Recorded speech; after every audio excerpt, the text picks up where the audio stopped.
దీపం ఎంతసేపు వెలగాలండి? అందుకు స్కందుడయ్యాడు. ఇప్పుడు కటిక చీకటిగా ఉంది, నేను దీపం వెలిగించాను అనుకోండి, దీపం వెలిగించిన ఉత్తర క్షణంలో ఆ ఒత్తి వెలగగానే ఆ చుట్టూ ఉన్న చీకటి పోయింది. నేను దీపాన్ని పట్టుకుని నా మెడలో రుద్రాక్షలు ఎక్కడో జారిపోయేయండి అని వెతుక్కోవచ్చు.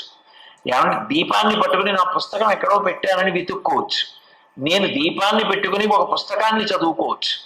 దీపాన్ని పట్టుకుని చీకటి వెతకగలనా? దీపం ఉండగా చీకటి ఎలా ఉంటుంది? దీపాన్ని పట్టుకుని చీకటి వెతకలేరు. దీపం పట్టుకోగానే చీకటి తొలగిపోయింది. సుబ్రహ్మణ్యానుగ్రహం కలగగానే ఆయన స్కందుడు అని అందుకు పిలువబడ్డాడు.